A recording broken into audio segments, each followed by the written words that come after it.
Hola, buenas tardes, buenas tardes a todas y a todos. Mi nombre es María Pallares y esta tarde represento a la oficina en España de la Friedrich Ebert Stiftung, de la Fundación Ebert. Es un verdadero placer poder estar esta tarde con vosotros y celebrar la 11ª edición del Foro Político Euromed. Contamos con un panel de lujo. Entonces quisiera dar las gracias a todos los panelistas por su tiempo y por su interés, así como a todos los que nos están siguiendo por redes sociales.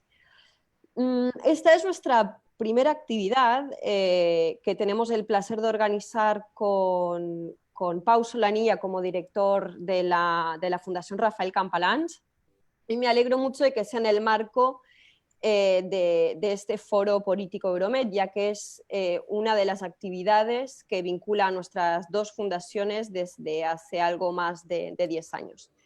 Quisiera extender a estos agradecimientos a los que están haciendo que técnicamente sea posible este debate de hoy, especialmente a mi compañera Petra Maus, que nos ha asistido técnicamente desde Berlín, y a Jordi Santandreu de la Fundación Rafael Campalans. Bien, como lo decía anteriormente, esta es la 11ª edición del Foro Político Euromed. Los que nos siguen desde hace tiempo y llevan participando año tras año, por ejemplo, Eduard Solé, saben que llevamos ya 11 años con esta actividad y de manera ininterrumpida. Esta actividad a lo largo de su trayectoria ha cambiado mucho, tanto en su propósito como en su formato. Y los eventos que se desarrollaron a partir del 2011 en la ribera sur del Mediterráneo nos han forzado a ir cambiando esta actividad y ir adaptándola. Pero es verdad que ha sido muy valiosa para entender de primera mano lo que estaba pasando sobre el terreno, así como para identificar cuáles eran las nuevas fuerzas políticas que han ido emergiendo desde entonces. Pero más allá de estas dificultades, hemos tenido que luchar también contra un cierto desinterés, tanto desde la opinión pública como de la clase política. Y parece que lo mediterráneo ya no está en boga e incluso que genera una cierta desilusión, para no decir fatiga o frustración. Creo firmemente que nuestra tarea como centro de investigación y también como centro de propuesta de ideas consiste no solo en aportar elementos para descifrar la actualidad, pero también en volver a poner sobre la mesa temas que son extremadamente importantes y que tienen una relevancia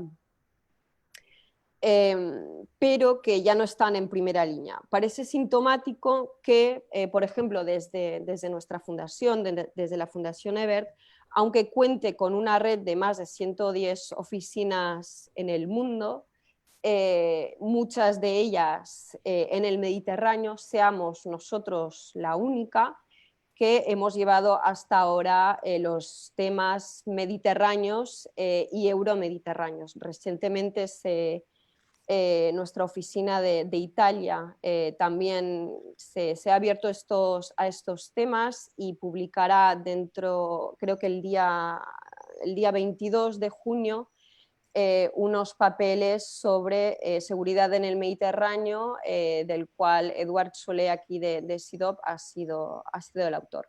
No os quiero robar muchísimo más tiempo, únicamente nos deseo un muy fructífero debate esta tarde y seguro que con el panel excelente que tenemos esta tarde no me cabe ninguna duda que así será. Muchísimas gracias.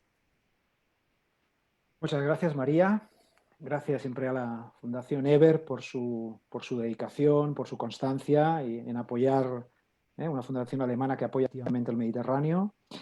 Y vamos a entrar directamente al debate porque la Fundación Rafael Campalans, a pesar de no ser una de las grandes fundaciones internacionales, un gran think tank, somos ante todo activistas por el Mediterráneo, ¿no? Tenemos vocación y tenemos pasión por el Mediterráneo y esa es un poco nuestra función. Quizás, como decía María, en un momento que hay un cierto declive o cansancio o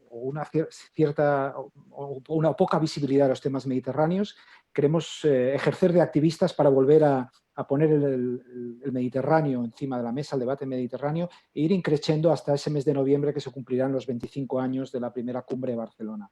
Para eso tenemos con nosotros, como decía María, 4 personas y amigos y amigas que son activistas además en la causa mediterránea, en la causa europeísta, y que seguramente vamos a tener puntos de vista muy interesantes y vamos a sacar ideas para seguir trabajando en los próximos meses. En ese sentido, tenemos a Laia Bonet, tercera teniente de alcalde del Ayuntamiento de Barcelona. El Ayuntamiento de Barcelona, tradicionalmente, una activista, un actor principal de la cooperación mediterránea. Tenemos a Haitham Amiraz Fernández, investigador principal en el Real Instituto Elcano, también investigador sobre temas mediterráneos de largo aliento, a pesar también de su juventud. Con él, Eduard Soler, también investigador senior en el CIDOB, otro sospechoso habitual de los temas mediterráneos y activista de la causa. Y tenemos a Cristina Gallac, en su calidad de secretaria de Estado para Asuntos Exteriores y Benemérita y el Caribe, con una también amplia y larga experiencia en las instituciones internacionales, que nos va a trasladar un poco esa mirada desde España y desde el gobierno español, ¿no? Bueno, si os parece, vamos a dar paso a una primera ronda que llamamos un poco de posición, de tomar posición, un poco cómo veis cada uno de vosotros, cómo está nuestro Mediterráneo, cómo están las instituciones, cuál es el papel de cada uno de vuestros institutos, de vuestras instituciones, cuál sería el análisis, el state of play, si podemos decir así, el momento que vive el Mediterráneo. Empezaríamos con Laia Bonet, seguido de Haitham, Eduard y Cristina Gallac. Y muchas gracias por vuestra participación. Muy bien, gracias Pau y gracias María. La verdad es que es un auténtico placer y un privilegio compartir esta sesión con estos ponentes y no se me ocurre una mejor manera de recuperar actos de la Campalans que, como tú decías, efectivamente aquí somos todos sospechosos habituales, pues la primera, la Campalans, en estos temas, y creo que también, igual como la Ebert, que ya sabemos que desde hace tiempo ha demostrado que le sigue preocupando lo que hay en el sur de Alemania, ¿no? Y el Mediterráneo como zona prioritaria. Dejadme comenzar con algo, con un mensaje básico, pero que evidentemente es obvio, pero que es imprescindible de reiterar precisamente por el contexto que dibujaba María en su intervención. Barcelona es mediterránea no solo por geografía, sino por militancia, por convicción. Y lo ha demostrado desde siempre. En nuestra ciudad la diversidad, el intercambio culturales y los desafíos a los que se enfrenta nuestro mar y su región impregnan la vida social e institucional en cada momento, en cada día, ¿no? Y como ayuntamiento, evidentemente, nos implicamos en todas las iniciativas que podemos de carácter mediterráneo, tanto local como internacional. Intentamos estar presentes en todas ellas, a pesar de ese escenario que dibujaba María como ello.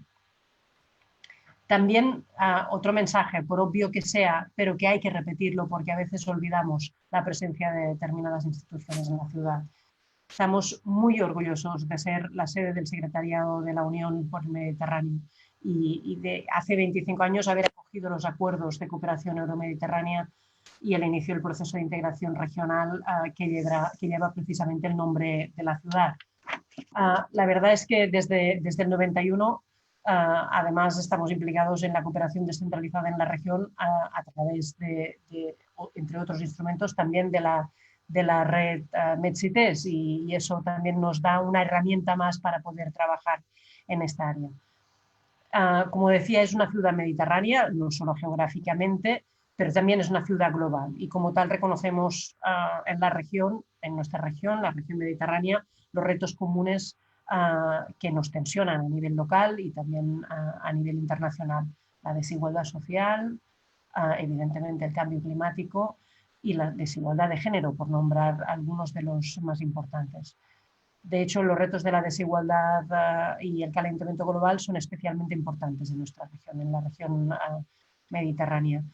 por un lado, nuestro mar marca una de las fronteras más desiguales que existen en el planeta, sino la más desigual de ellas. La diferencia cruzando el mar en términos de renta es abismal y eso es sin duda un reto. Pero por el otro, también, y lo ha dicho recientemente la Unión por el Mediterráneo, el Mediterráneo es la región donde, más allá del Ártico, la afectación por el cambio climático es más severa.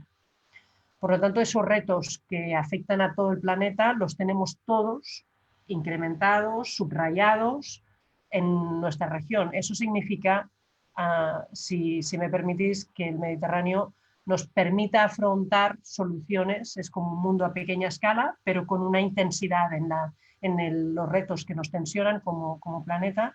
Y por lo tanto, yo creo que eso lo hace, ya que tenemos la parte negativa de eso, lo que supone eso en negativo, pues eso también nos permitiría o nos debería permitir afrontar con mayor determinación el ensayo de soluciones en esta zona para poder luego escalar a nivel de planeta.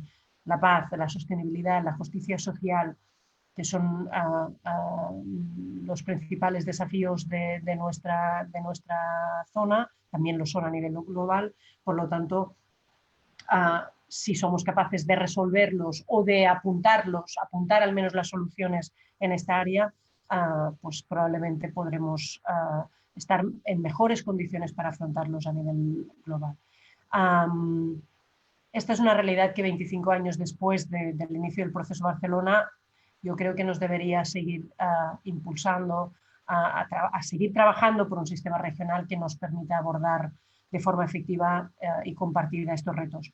La verdad es que no estoy sugiriendo a partir de ahí quizá, Pau, esto sería más la intención de la segunda cuestión del debate, cómo proceder, ¿no? No estoy diciendo, dejarme simplemente apuntar eso, que debamos construir nuevos organismos regionales o que de repente tengamos que asumir el reto de solucionar conflictos que llevan décadas, por no decir siglos, enquistados en nuestro planeta y que debamos hacerlo para empezar aquí. Pero sí creo que debemos reconstruir y reimpulsar los espacios que ya existen para empezar a abordar de forma efectiva estas cuestiones que pueden marcar una verdadera diferencia tanto en términos de proceso como de resultados. Y ahí es probablemente el enfoque que dejaría puesto encima de la mesa, si te parece, Pau, para no extenderme de más, para la segunda intervención, en el sentido de cómo abordarlo. Yo creo que básicamente desde el Ayuntamiento de Barcelona vemos dos herramientas importantes, muy útiles para abordar esta situación y estos retos, y los menciono simplemente aquí, la Agenda 2030, que es una agenda compartida. Por primera vez disponemos de una agenda compartida por todos los países de la región mediterránea. Esto no lo teníamos 25 años atrás. Y dos, el municipalismo y el peso que tiene el municipalismo hoy a diferencia de 25 años atrás. Creo que estas dos herramientas nos permiten afrontar en mejores condiciones ahora los retos que tan claramente se han reforzado en esta parte del planeta y que pueden ayudar a resolver problemas globales. Muchas gracias, Laia. Creo que ya, como tú bien dices, volvemos a ellos. Hay dos grandes herramientas, Agenda 2030, gran agenda global, y el peso y el rol de las ciudades. Volveremos a ellos. Haitham, ¿cuál es tu análisis de la situación que vivimos? Bueno, buenas tardes, bona tarda a tothom. Moltes gràcies a la Fundació Rafael Campalans i a la Friedrich Ebert Stiftung per convidarme a participar en aquesta taula rodona virtual. Un placer estar con este panel de lujo. Mi idea ahora es hablar muy breve, tratar de contestar a tres preguntas de diagnóstico. ¿Qué es lo que supuso el proceso de Barcelona cuando se lanzó hace 25 años?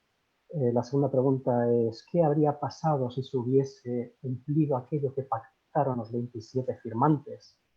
O probablemente qué podía haber ocurrido diferente de cómo ha evolucionado la región en ese cuarto de siglo. Y por último, ¿qué tenemos hoy con breves apuntes antes de pasar luego al diagnóstico, a propuestas más bien, qué hacer de cara al futuro?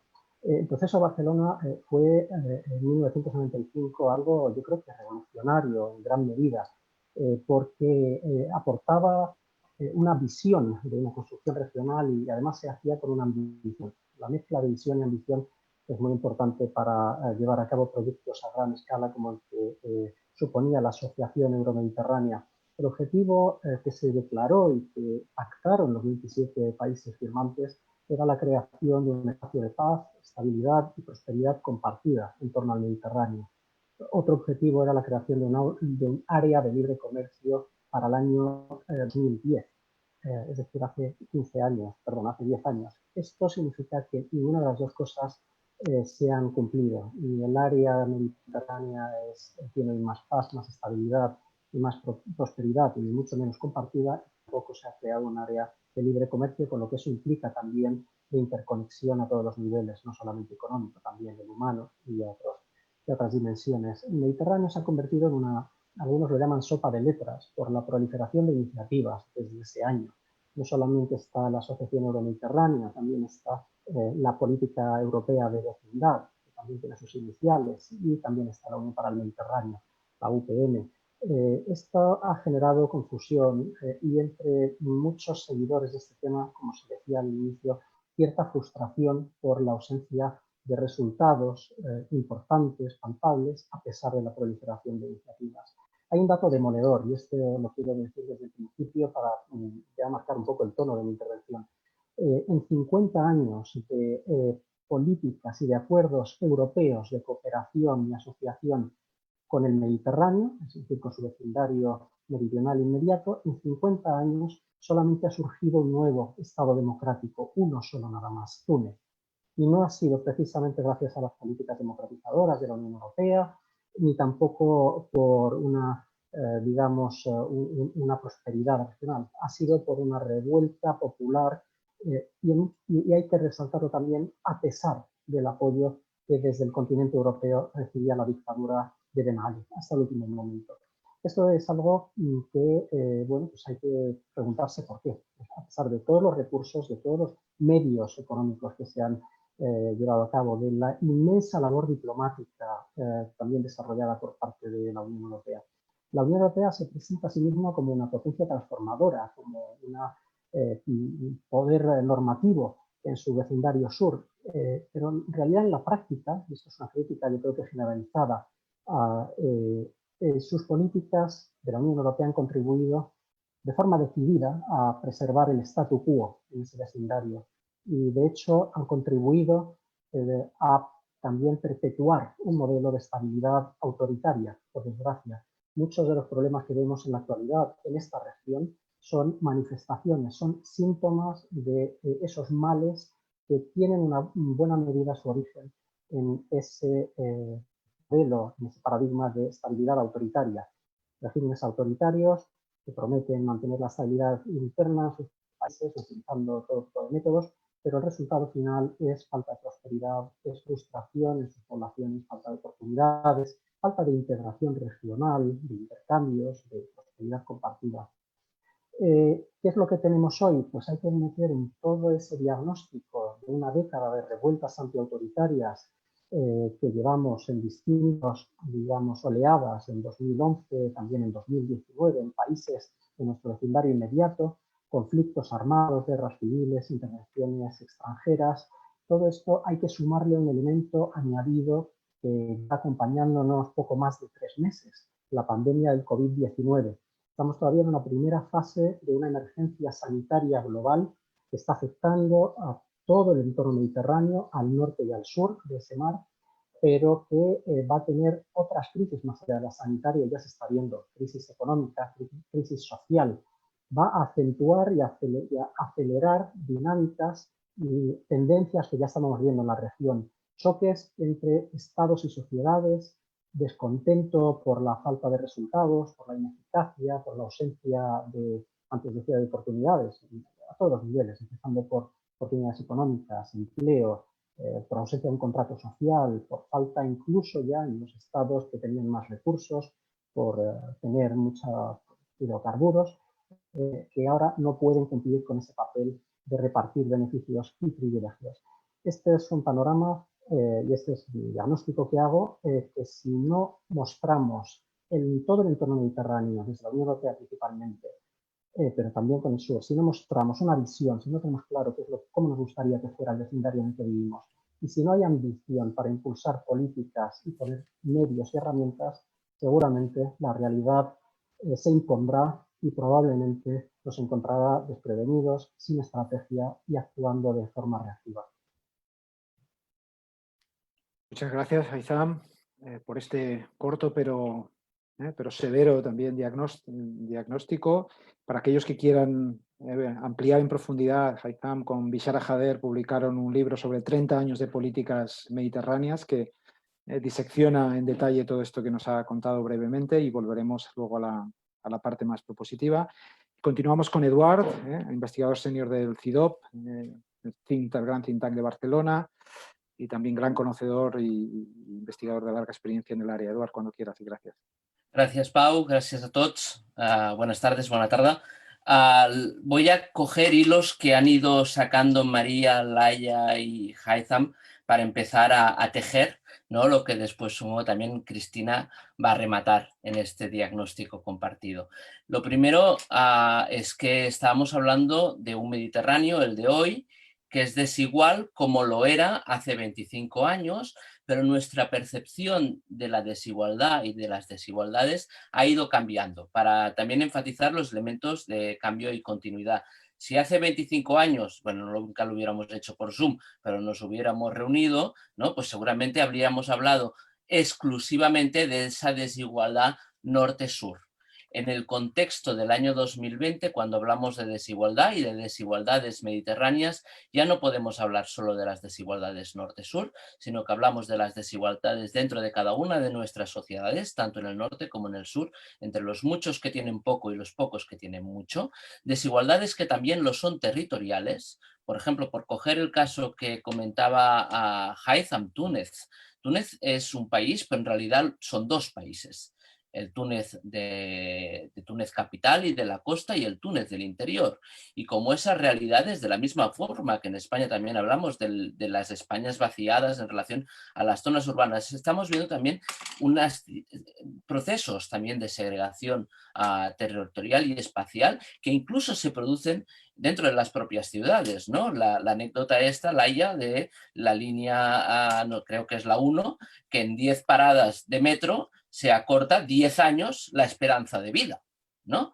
Con lo cual, evidentemente, cuando hablamos, y tenemos la desigualdad generacional también, que a golpe de crisis también se hace más intensa y con temas muy concretos como el tema del empleo.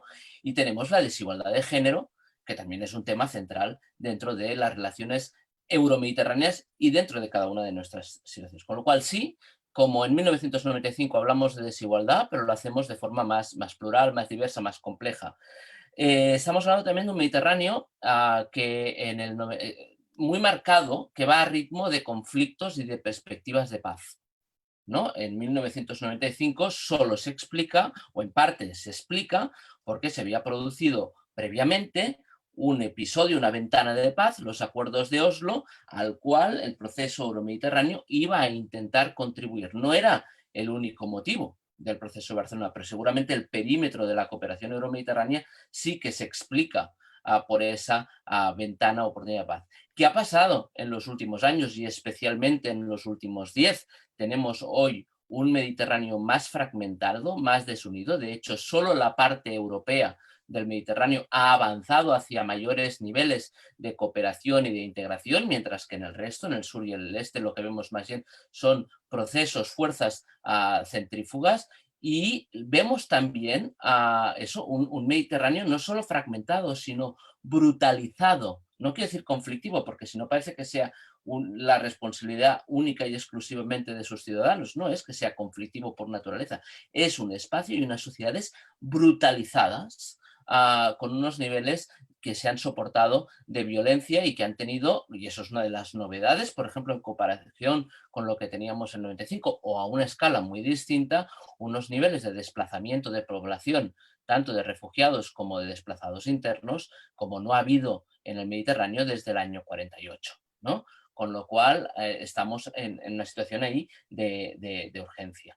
como urgencia también es la climática, y ahí la Unión por el Mediterráneo ha ido poniendo últimamente mucho el foco en esto.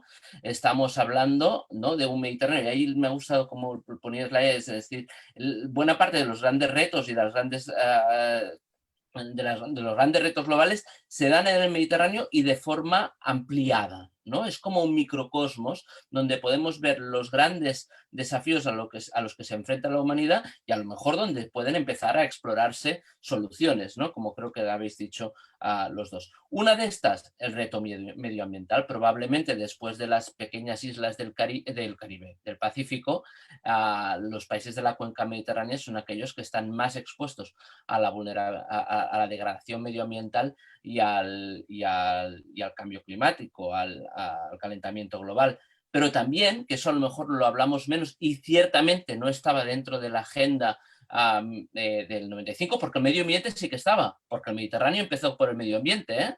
1976 con la Convención de Barcelona. El Mediterráneo siempre ha ido asociado al medio ambiente. En cambio, a lo que no ha ido asociado es a los temas de digitalización y transformación de modelo productivo y de conocimiento. Y en cambio, y ahí querría insistir quizá en esto es uno de los puntos que va a marcar más el tipo de Mediterráneo que vamos a tener en los próximos años, porque vamos a poder tener un Mediterráneo a varias velocidades, porque los temas de digitalización y automatización afectan directamente a uno de los retos principales, que es el tema del desempleo juvenil, o el futuro del empleo en general, y después porque hay unos dilemas éticos, por lo que decía Haytham también, de persistencia de algunos modelos autoritarios en relación a los temas de surveillance, ¿no?, de vigilancia, de privacidad, etcétera, que también van a ser retos importantes a los que nos vamos a tener que enfrentar dentro de poco.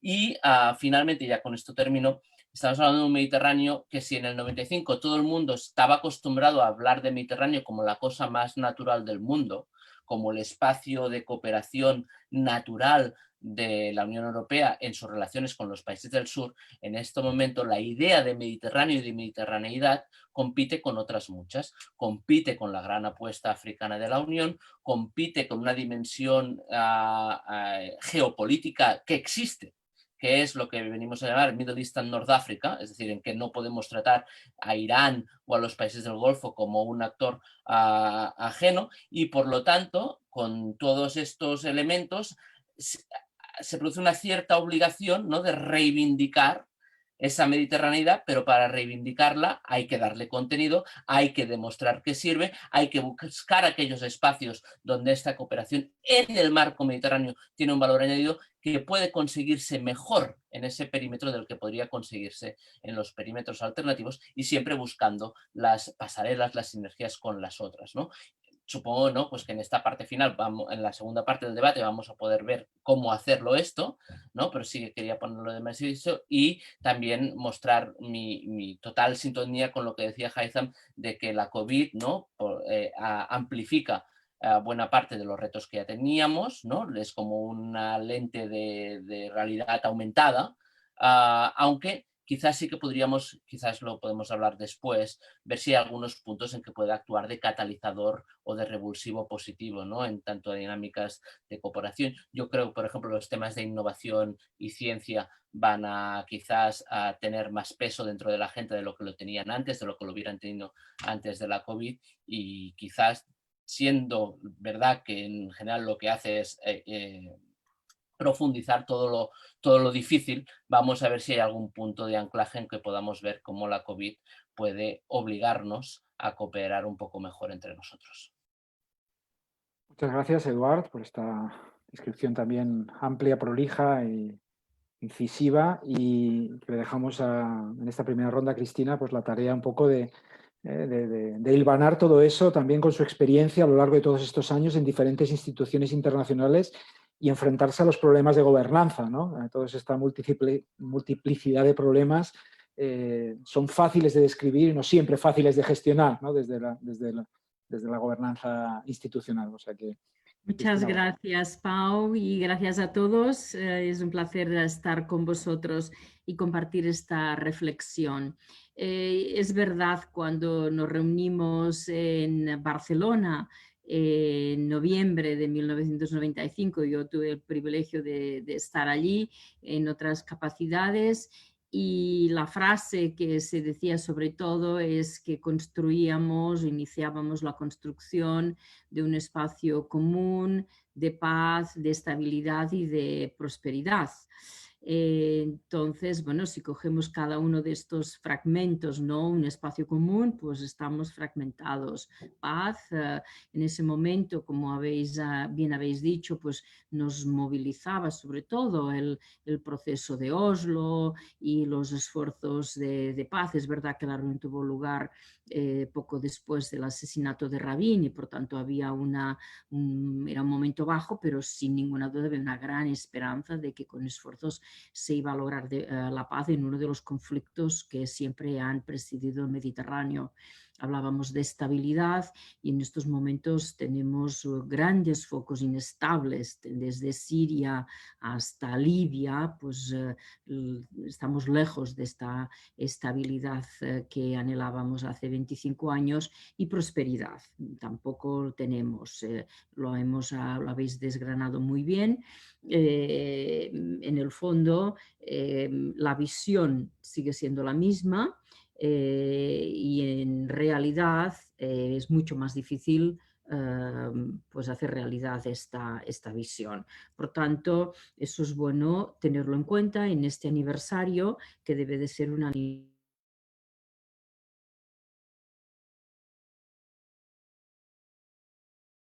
El micro, Cristina, se te ha cerrado el micro. Sí. Sí, ¿no? ¿Está ahora? Ahora sí, ¿no?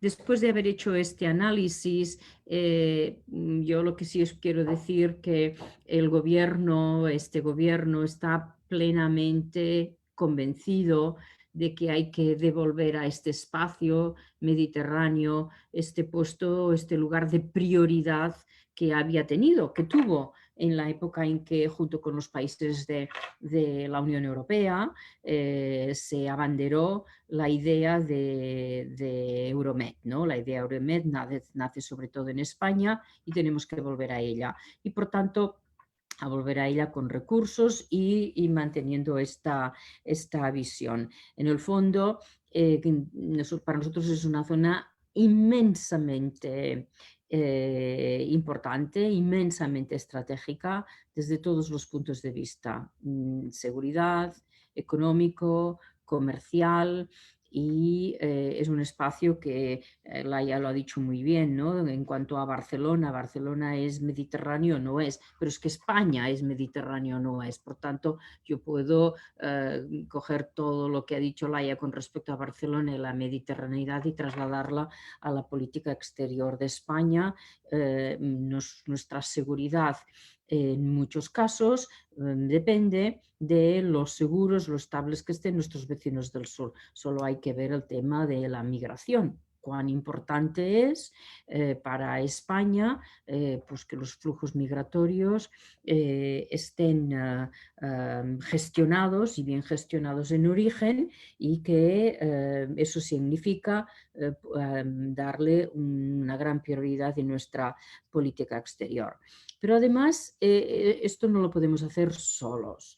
Y una de las funciones que tenemos y nos hemos otorgado es la de que la Unión Europea se ponga gafas mediterráneas. Y es verdad que tenemos aquí una confluencia de instrumentos que lo que hay que hacer es sobreponerlos y asegurarnos de que vayan bien enfocados. Habéis hablado pues de la política de vecindad, de la Unión por el Mediterráneo, que surgió años después, en el 2008, para dar continuidad al proceso de Barcelona de una manera más sofisticada, porque le daba un entramado institucional.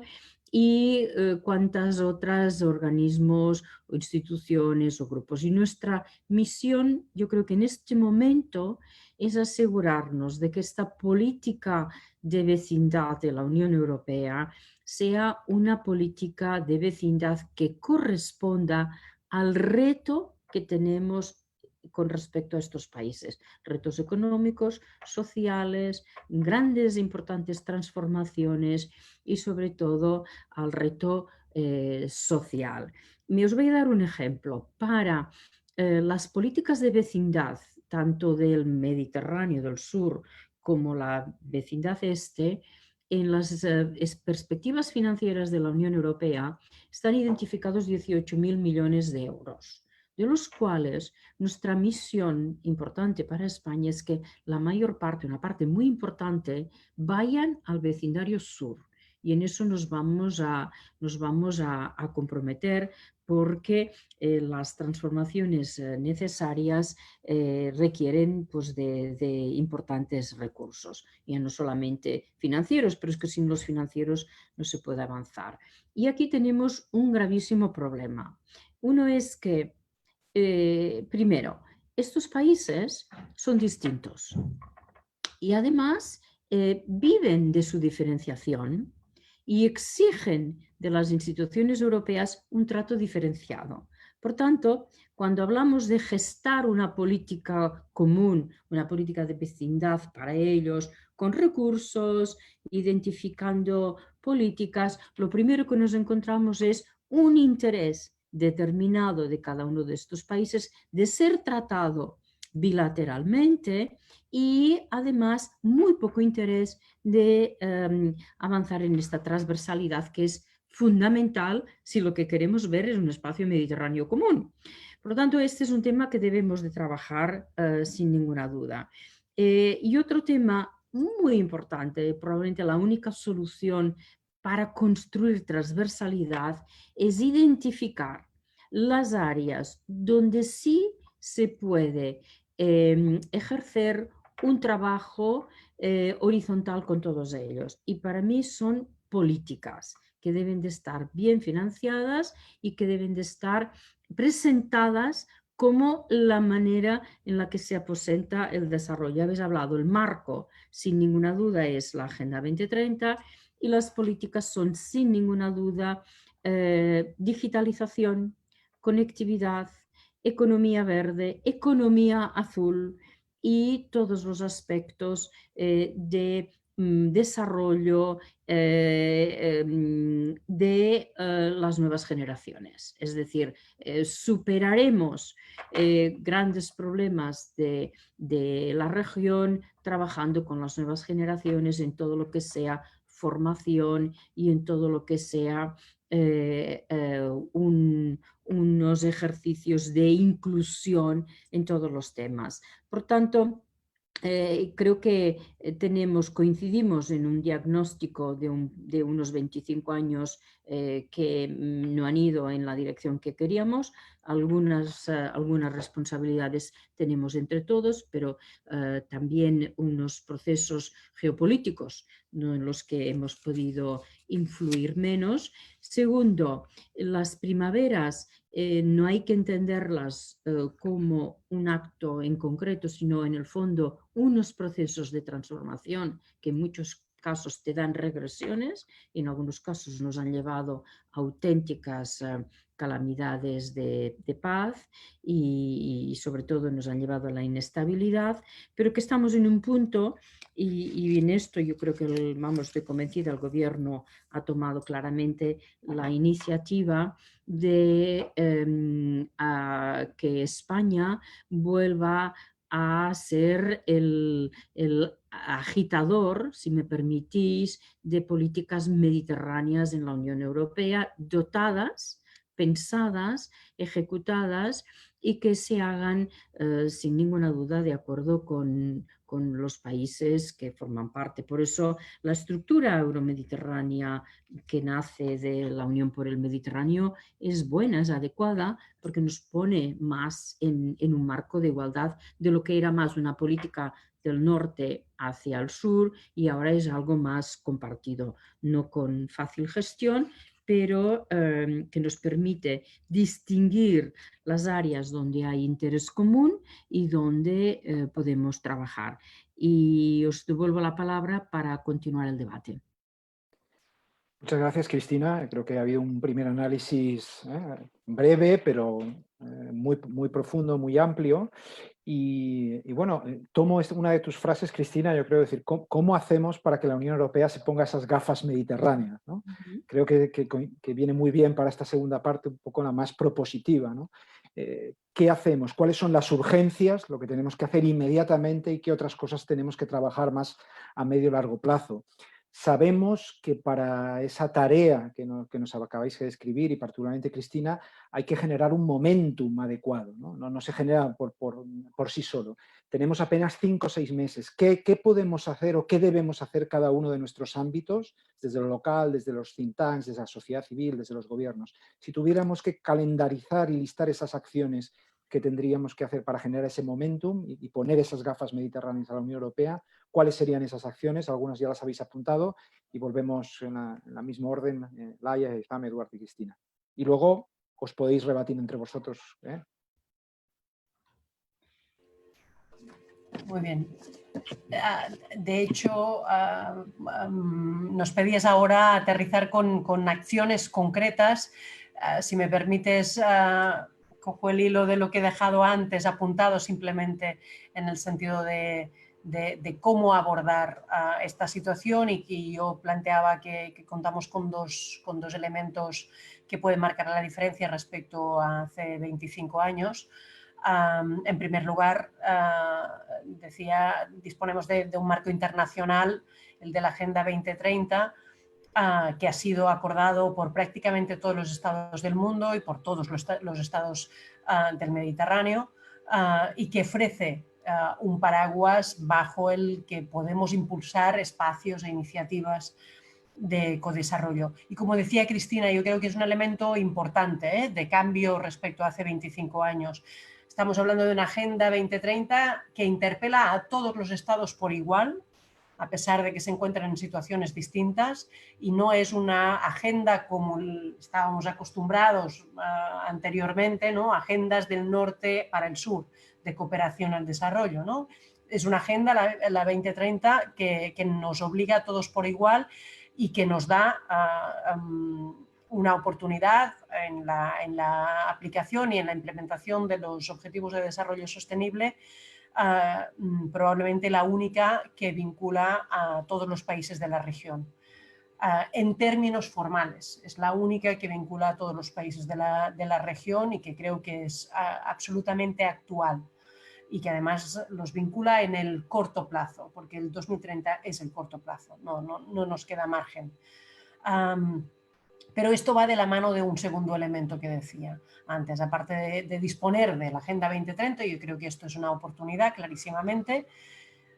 La Agenda 2030 o si queréis, cualquier agenda regional o global difícilmente tendrá éxito si no se articula a nivel urbano, precisamente por el papel que han pasado a jugar y a desarrollar los municipios, las ciudades, los ámbitos, las grandes conurbaciones, grandes, pequeñas, medianas, pero en definitiva el espacio urbano. Yo creo que desde hace 25 años o en los últimos años, y que está llamado a desarrollar cada vez con más intensidad, ¿no? Y eso, evidentemente, lo quiero poner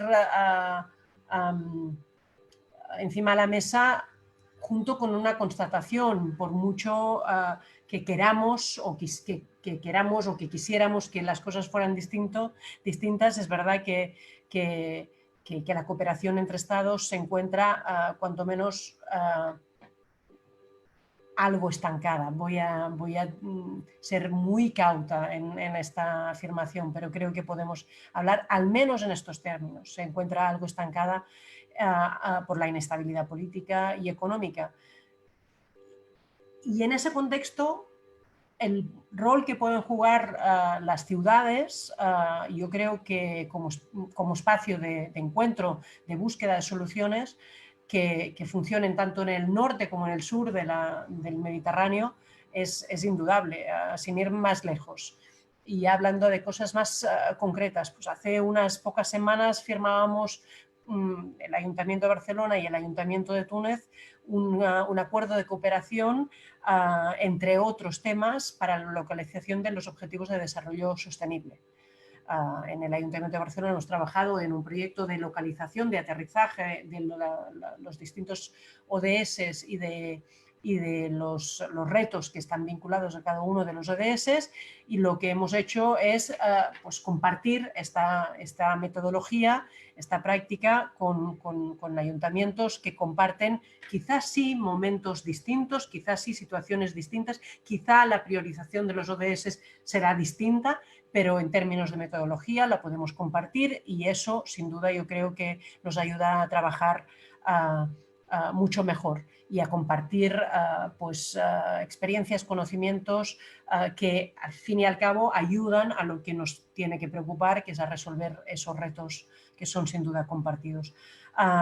Y lo hacemos a nivel bilateral, como decía, a través de acuerdos con otras ciudades, pero también a través de redes de ciudades, que yo creo que también es un momento sin duda dulce. Y lo digo tras constatar el peso y el papel que han tenido las redes de ciudades durante esta pandemia, tanto en el momento de compartir las medidas para asegurar el confinamiento de la población y garantizar lo que era una cuestión esencial, que era la emergencia sanitaria, pero también en el momento del desescalamiento y por lo tanto de la apertura y la búsqueda de soluciones para poder afrontar la necesaria y la imprescindible reactivación económica y la emergencia social derivada de la crisis que ha dejado en nuestras ciudades y en nuestros países la pandemia. Repito, creo que las ciudades tienen un papel clave en este momento.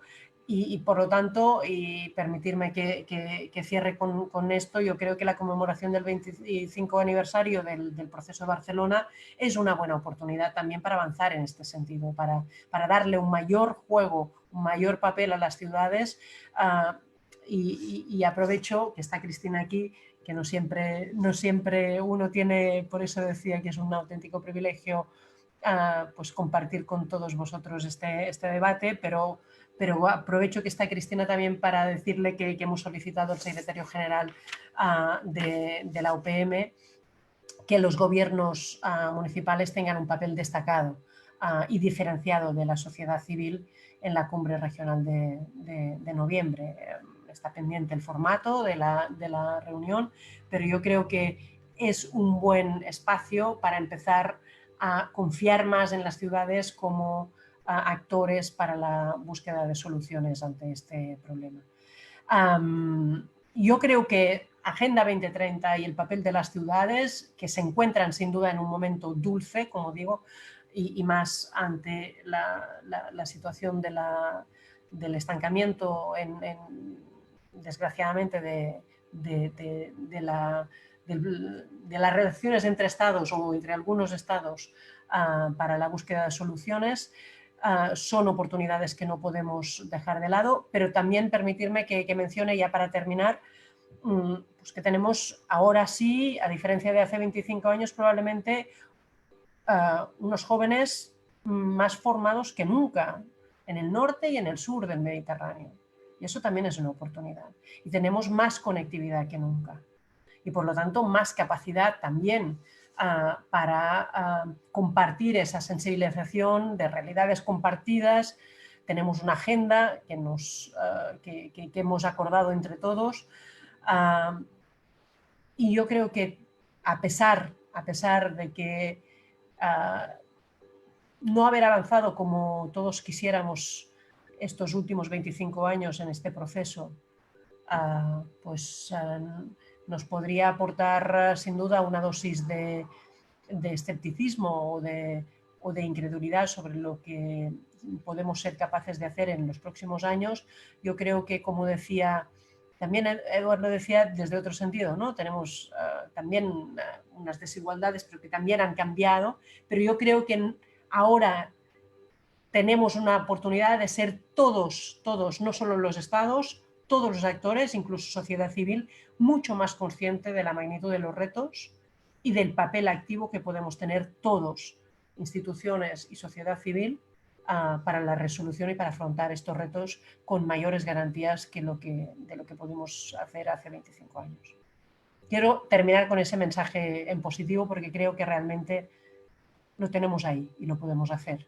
Pero nos hace falta también estar más activos y dar protagonismo a todos los que podemos actuar en ese sentido. Muchas gracias, Laia. Haitham. Sí, yo quisiera llamar la atención sobre algo que a mí realmente me preocupa mucho. Me preocupa que nos estemos enfrentando a una multiemergencia en torno al Mediterráneo, por elementos que ya existían antes de 2020, que vienen a agravarse con la situación creada por esta pandemia este año. Y antes he dicho, solo llevamos 3 meses y poco de impacto directo en nuestras sociedades y economías y en el mundo que conocíamos.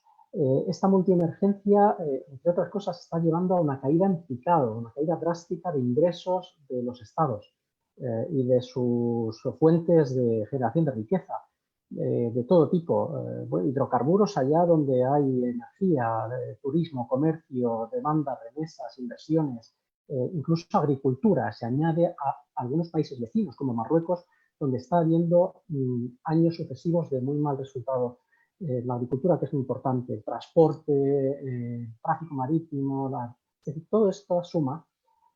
Dependerá mucho la duración de la emergencia sanitaria y de las restricciones que se han impuesto, pero en esta región podemos encontrarnos con unos efectos retardados. Quiero llamar la atención de cuidado con estos efectos retardados, donde ya había grandes tensiones entre unas sociedades con un nivel de insatisfacción muy elevado y unos estados que estaban mostrando muchas debilidades y falta de capacidad de dar respuesta o de proveer redes de seguridad económica o oportunidades de empleo o legislación que favorezca una prosperidad. Es decir, se nos pueden juntar muchos factores que lleven a, no sé si es una tormenta perfecta o no, pero sí que van a acentuar mucho los problemas que vamos a tener en toda la región. En el norte hay un grupo, hay una región, hay una unión, hay unos mecanismos, instrumentos, recursos financieros y políticas, hay sistemas democráticos. En el sur no hay eso. Y aunque intentemos aportar ayuda financiera, de cooperación, lo que vamos a poder aportar van a ser migajas comparado con lo que se está dejando de generar de riqueza en este vecindario. 450 millones a Marruecos, con lo que está cayendo todo lo que genera ingresos y riqueza en el país, no es nada.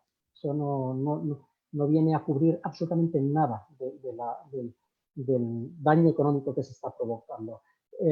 A la parte de propuestas, qué hacer. Me ha gustado lo que Cristina comentaba, ¿no? De poner unas gafas mediterráneas a la Unión, que es como realmente podremos influir o hacer algo, porque si no, solos, como país, como Estado, en sus distintos niveles del Estado, no vamos a poder hacer nada por la dimensión del reto. Esas gafas mediterráneas de la Unión Europea, que fuimos capaces de ponerle a la Unión en el 95, en gran medida por una alianza o por un apoyo mutuo con un país clave, Alemania. Estamos en una sesión también pues coorganizada por una fundación alemana, hay que resaltarlo, a la ampliación hacia el este, la reunificación alemana, pero también mirar hacia el sur. Porque pide lejos de algunos territorios europeos, tenemos que insistir que están cerca, porque son inmediatamente lo que allí impacta en toda la Unión, por su bienestar, su seguridad, las oportunidades, las posibilidades en positivo también de desarrollo, de comercio, de muchas cosas en positivo para toda la Unión. España debe volver al Mediterráneo sin perder más tiempo. Durante demasiados años España pues ha tenido una posición o digamos una falta de compromiso o una desafección, incluso diría ensimismamiento al mirar al sur. Las cosas no van muy bien, con lo cual pues qué pereza. Y creo que es un poco el resumen de ese enfoque, también por otros motivos que antes comentaba Cristina, pues un contexto geopolítico internacional, pues un proceso de paz en Oriente Medio que se va al traste y otras cosas también dentro de la Unión y en su vecindario inmediato y en su ampliación. Pero España debe recuperar un espíritu que creo que fue el espíritu que movió la Declaración de Barcelona del 95. El diagnóstico no era malo. 25 años después, recomiendo volver a leer la Declaración de Barcelona. El diagnóstico, había muchas cosas que siguen siendo válidas a día de hoy. En el ámbito político, de gobernanza, en el ámbito económico, bueno, se puede plantear eso era bastante mejorable, ¿no? Lo de la liberalización, así, sin más, pues no era la fórmula y se ha demostrado que ha tenido un costo y perdedores. Pero el ámbito humano, social y la seguridad, ya no solamente la seguridad convencional, también la seguridad basada en otro tipo de relaciones, en otro tipo de estabilidad regional. Si la estabilidad es la estabilidad autoritaria, lo llevamos claro, porque eso es lo que genera frustración y malestar. Los síntomas de esa frustración y malestar que provoca el autoritarismo, los sistemas dictatoriales de gobierno, pues se puede manifestar en forma de gente que quiere salir de esos países, buscar otros horizontes, emigración económica, en casos extremos, refugiados, huyendo para salvar la vida suya y de sus familias. Es decir, incluso el radicalismo o el terrorismo que vemos que está vinculado a problemas que surgen en la región, que tienen una raíz en la región, también se deben en una medida a las frustraciones y a las faltas de oportunidades y a la embrutecimiento. No sé si Eduardo hablaba de brutalización de estas sociedades, pero es que eso no solamente ocurre donde hay guerras civiles, eso ocurre en el día a día, en los pequeños gestos, en las pequeñas interacciones con el representante del poder, con el policía de turno, con la brutalidad que se ejerce por parte de estructuras donde está muy metido ese sistema autoritario de imposición, de sometimiento, de humillación, la humillación cotidiana. Esto desde Europa también se puede ayudar a cambiar. La prosperidad significa más oportunidades, significa que haya clase media, significa que haya pues pedir rendición de cuentas a los que tienen que gestionar los asuntos públicos. También otro elemento más que me gustaría añadir. Ha habido un juego de engaños y autoengaños. Vamos a dejarlo claro. Estos 25 años y la Declaración de Barcelona, había unas partes donde unos y otros sabían que no se iban a aplicar al 100%. Bueno, así son las cosas, a ver hasta dónde se puede llegar, ¿no? El arte de lo posible, la política. El problema es que ese juego de engaños y autoengaños, al hablar de condicionalidad, al hablar de respeto a normas democráticas, de un buen gobierno, de Estado de Derecho, todos sabíamos que no se estaban aplicando ni se iban a aplicar. Entonces el resultado ha sido teñir esos valores, que son valores que bueno, pues son importantes para el proyecto europeo, para sociedades como la nuestra, y esos valores teñirlos de algo negativo. Las sociedades en el sur del Mediterráneo han escuchado, por un lado, el dicho por parte de la Unión Europea y por otro lado han visto el hecho. Y esa distancia ha sido muy grande, demasiado grande. Y esa distancia se ha convertido en distancia emocional. Esa brecha que también ha aumentado a pesar de todos los intentos desde la Declaración de Barcelona en el 95 de tender puentes, de acercar sociedades, de crear entendimiento intercultural, interreligioso, la Fundación Ana Lindh, o sea, muchas cosas. Y aún así no ha habido más aproximación precisamente por estas separaciones muy grandes. Y por último, y acabo con la idea, firmeza contra aquellos que vienen a crear problemas en el Mediterráneo, los spoilers, es decir, países que vienen de lejos, que son unos recién llegados o que vienen con malas intenciones, que están alimentando guerras civiles y conflictos armados, que están apoyando a grupos o a elementos estatales o no estatales extremistas, porque tienen su propia agenda, porque quieren quedarse con un petróleo, porque tienen que ajustar cuentas con un vecino de una región de Asia o del Golfo, y que en el Mediterráneo nos están creando problemas inmediatos, muchas veces con la connivencia de algunos socios europeos o con una actuación desleal por parte de algunos socios europeos en esos entornos de conflicto. Estoy pensando en Libia, concretamente, por no hablar ya del desastre sirio. Si Europa no tiene una visión clara, si Europa no tiene una idea de qué vecindario quiere tener en un futuro inmediato, a medio plazo, el problema es que otros van a venir a crearnos más problemas donde no estamos buscando soluciones. Muchas gracias, Hitam. Y has introducido, yo creo, esta última parte, un tema profundo, y algunas preguntas iban en esa dirección, hablando de Artur Muñoz o Teresa Carreras, que nos preguntaban también si es compatible esa cooperación, esa vecindad, sin afrontar los temas de terrorismo, de conflictos, de guerras, etcétera, etcétera, ¿no? Eduard. A ver, Pau, ya que te tengo aquí, voy a ver si paso el aprobado de comunicación política, ¿vale? Entonces, yo creo que lo que se necesita es un buen relato, ¿no? Un relato que después uno es capaz de transmitir, ¿no? a sus ciudadanos, Laia o Cristina, o incluso a sus superiores, a una alcaldesa, a una ministra, a un presidente del gobierno, a una presidenta de la comisión, ¿no?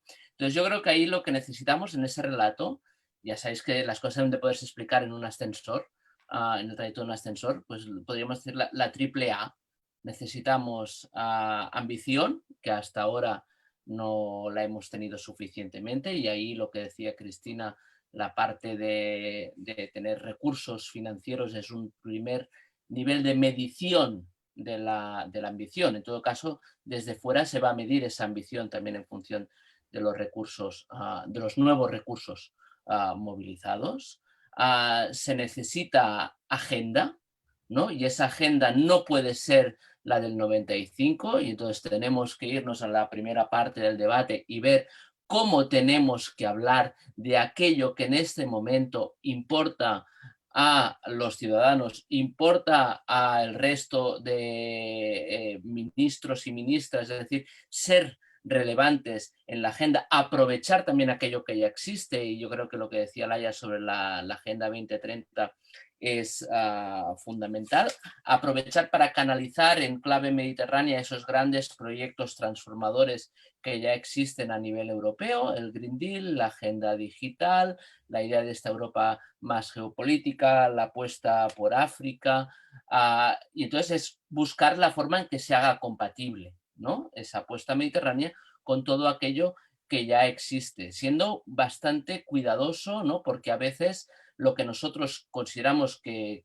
funciona estupendamente, como por ejemplo el Green Deal o la agenda digital, algunos de nuestros interlocutores no lo van a ver como nosotros, ¿no? Y hay una parte ahí muy importante también de pedagogía y de ajustar nuestras prioridades a las suyas, porque cuando hablamos de Green Deal, algunos en el sur, en África, lo ven como proteccionismo verde.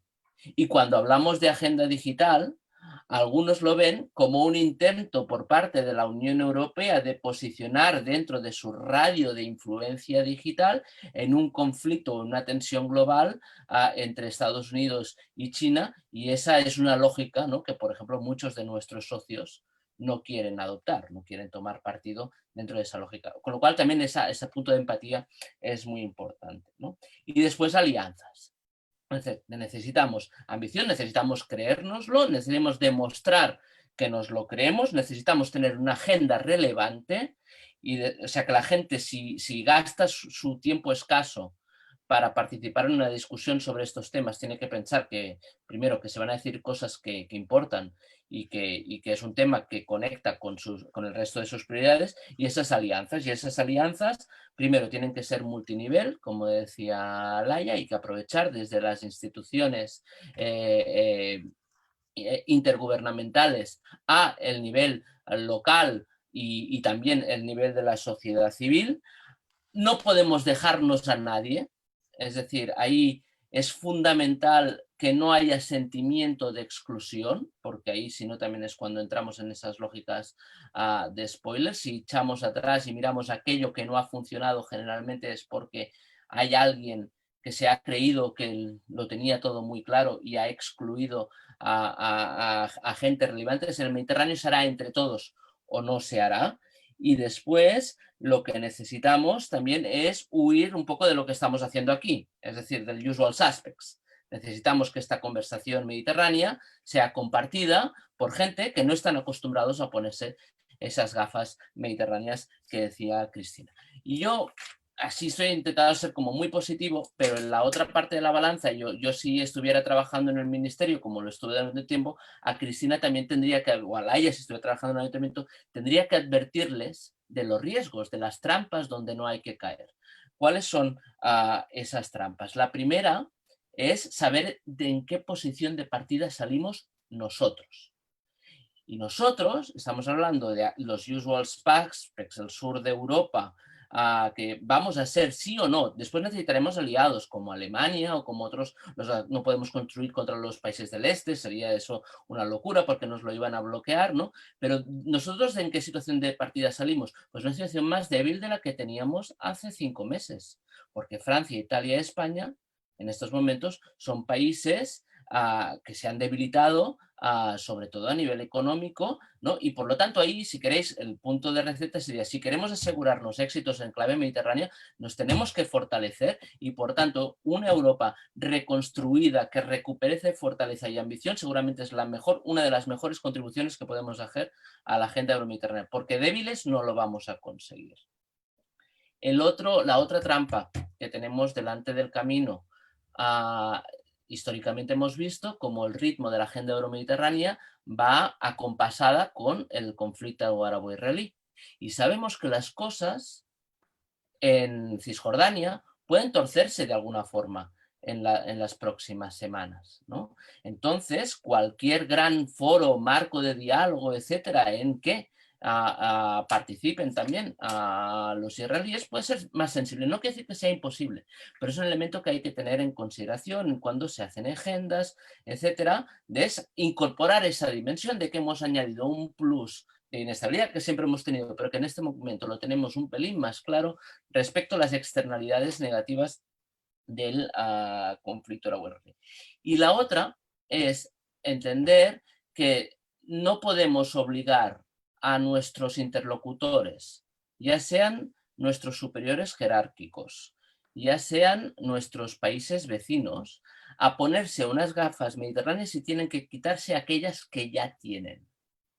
Lo que tenemos que entender es que esas gafas pueden superponerse, y si queréis, yo como veis no llevo gafas, pero entiendo que estaríamos hablando más bien de la lógica de las bifocales, ¿no? Y que hay momentos en que tenemos que mirar en clave de proximidad, y cuando miramos, eso es lo que hace Mediterráneo, la proximidad, una proximidad que puede ser física o puede ser humana, por los lazos sociales, culturales, que existen de forma mucho más intensa entre los países de la cuenca, ¿no? Y los países de la cuenca con el conjunto de Europa en relación a el conjunto del continente africano o el conjunto de Oriente Medio, que son las dos formulaciones alternativas, ¿no? Y después la proximidad, que compartimos un mar, que las distancias entre Almería y la costa argelina son nada, estamos hablando de 2 centenares de kilómetros, ¿no? Por no hablar de otras realidades como Ceuta y Melilla, que están en el continente africano.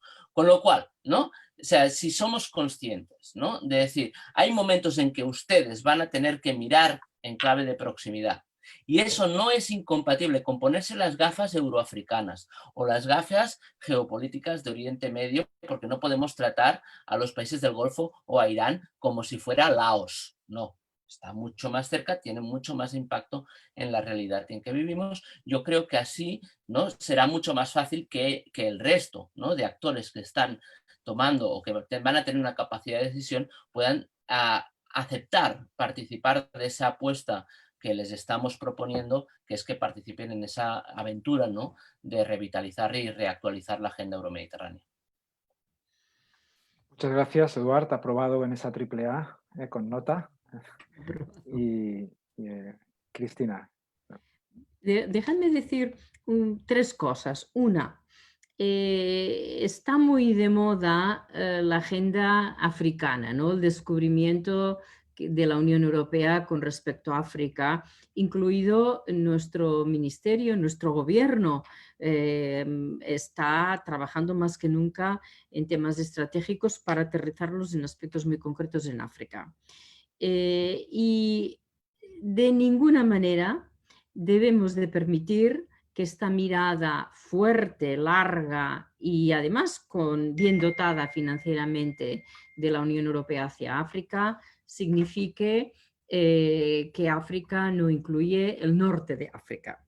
Yo creo que esta es una premisa que si me permitís, nosotros la tenemos clara y en la Unión Europea no lo vamos a permitir. Por ello, hace pues nada, 2 meses, cuando la imposibilidad de las reuniones ministeriales forzaron pues estas reuniones, como en este mismo momento tiene lugar una reunión ministerial de ministros de Exteriores de la Unión Europea con el secretario de Estado Pompeo, porque estaba previsto ya antes, pues la hemos mantenido y hemos animado al alto representante de que la mantenga. Bueno, pues en una de estas reuniones estaba previsto un debate sobre Mediterráneo, y lo que hicimos nosotros es asegurarnos de que un día antes o unas horas antes nos reuníamos solamente un grupo más pequeño para afinar el tiro, ¿no?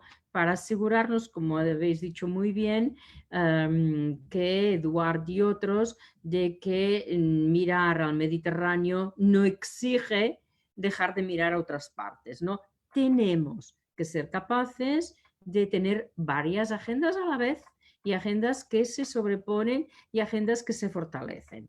Segundo, esta política mediterránea en positivo en unas circunstancias más complejas que hace 25 años solo se puede realizar con un cierto éxito si la hacemos en red.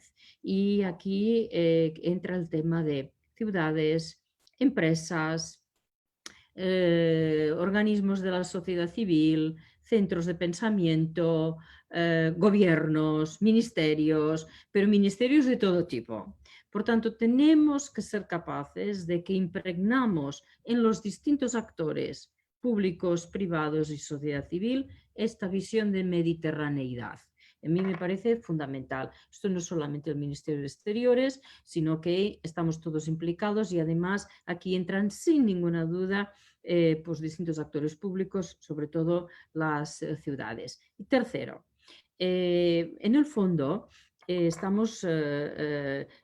diferencias, ¿no? Lo habéis mencionado, son más grandes probablemente de hace 25 años, pero también la capacidad de conexión es mucho mayor, porque lo hemos visto, ¿no? En la pandemia. Por tanto, la pandemia nos hace retroceder, porque es la mayor parte de países, los europeos y los del Mediterráneo Sur, pues viviremos momentos de dificultades. Sobre todo nosotros tendremos este plan de reconstrucción que nos apoyará, y los países del Mediterráneo Sur no lo van a tener, salvo que nosotros salgamos a los organismos financieros internacionales y apoyemos a los países de renta media, que es fundamental que lo hagamos, pero sí que nos pone en una situación de una receptividad de ideas para salir adelante de la situación en la que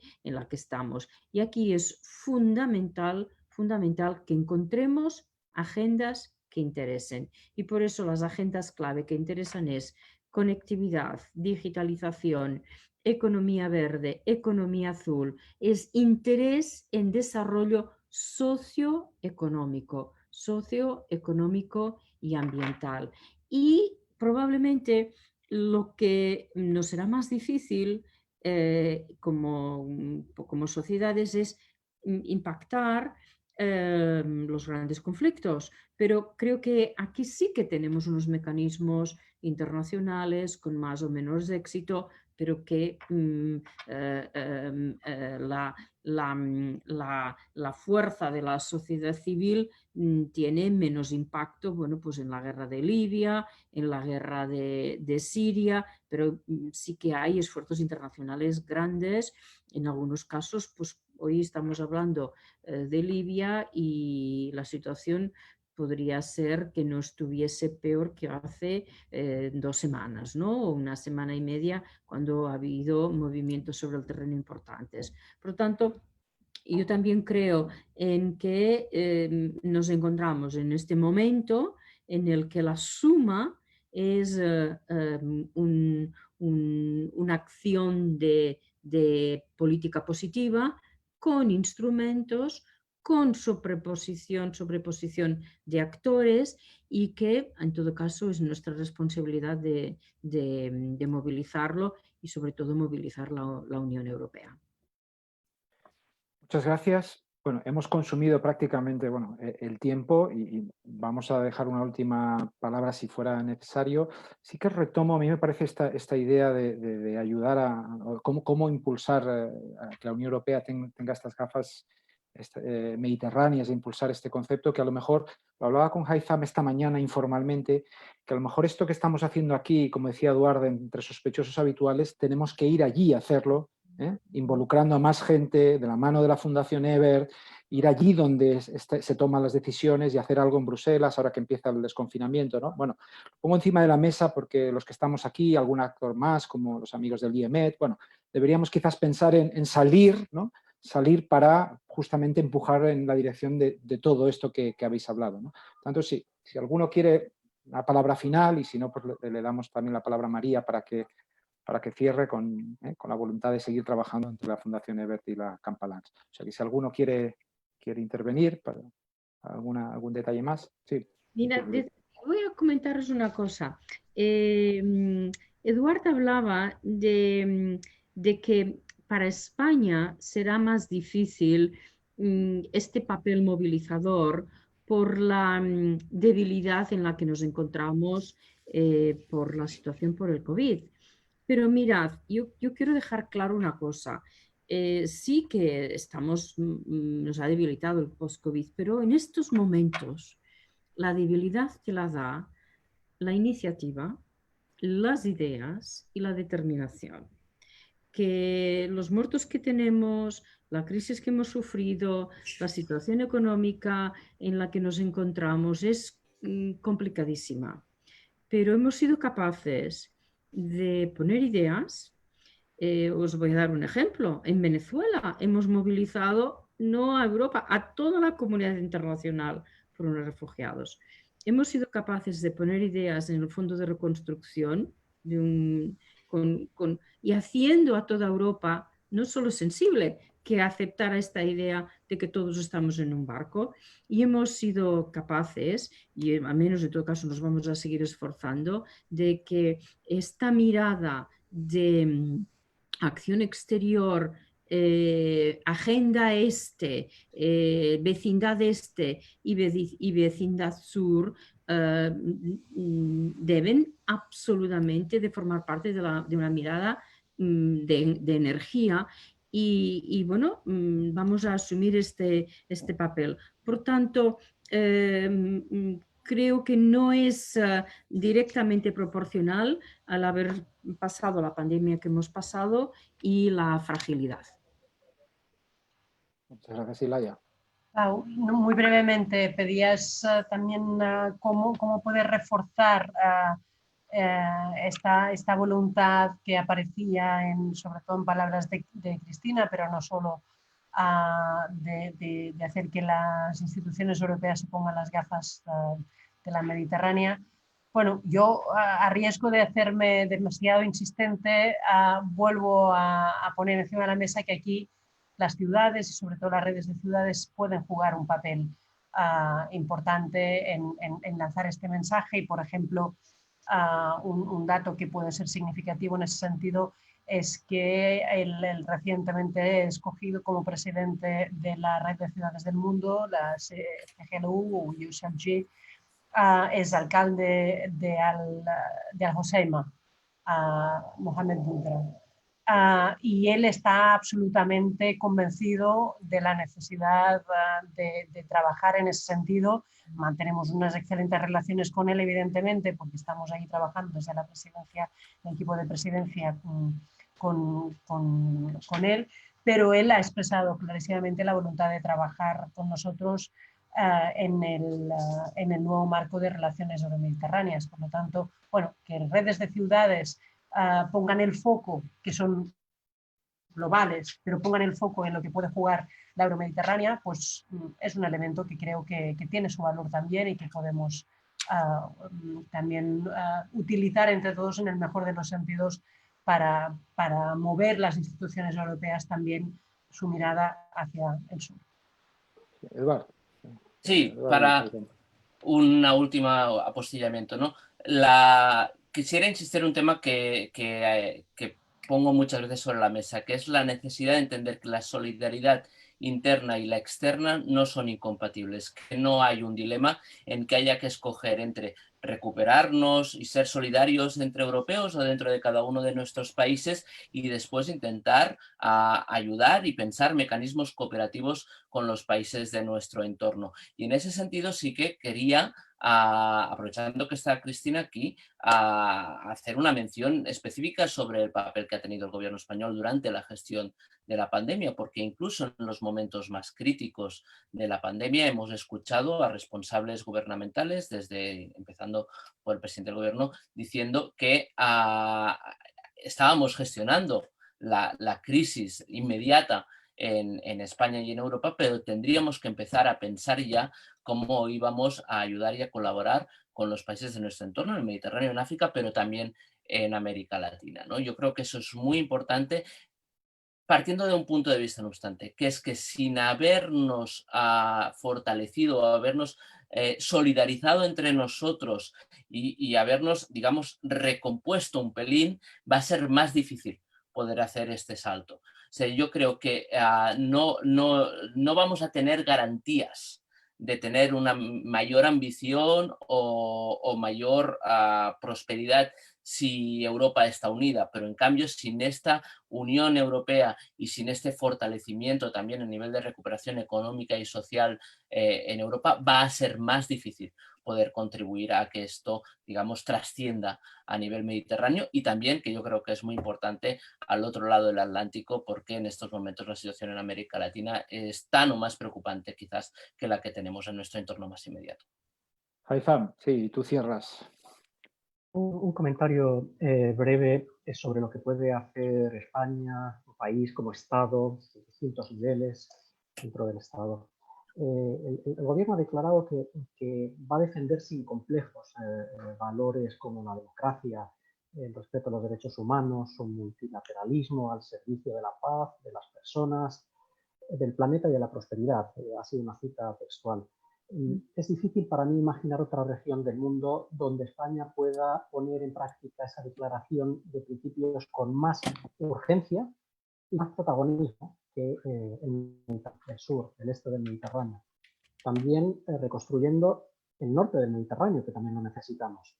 Es decir, poner todo esto en conjunto para que sea una reconstrucción en positivo, es decir, voy a ponerlo en términos de win-win, ganancia para todos, saliendo de una situación muy mala, que va a ir a peor, me temo todavía, mientras dure pues esta situación de incertidumbre, de grandes restricciones, de ruptura de una normalidad, todo esto conectaría directamente con la idea de un país nodal, que sirva como agitador, decía la secretaria de Estado, ¿no?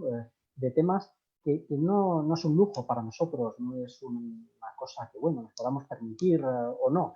Yo creo que es una necesidad, es una urgencia. La multiemergencia que se nos viene encima del Mediterráneo se va a hacer sentir de distintas formas. O conseguimos alianzas y otros socios con los que trabajar y arrastrar para cambiar de visión, cambiar de enfoque, cambiar de estrategia o reforzarla, o si no, pues nos vamos a perder y nos vamos a encontrar un día, no sé si de repente, porque estamos avisados, nos vamos a encontrar con cosas que no nos van a gustar. Hay que quitarse en medio de distracciones, hay cosas que nos distraen, a veces en, no sé, en juegos pequeños. La Unión para el Mediterráneo tiene que cambiar muchísimo, tiene que mejorar muchísimo.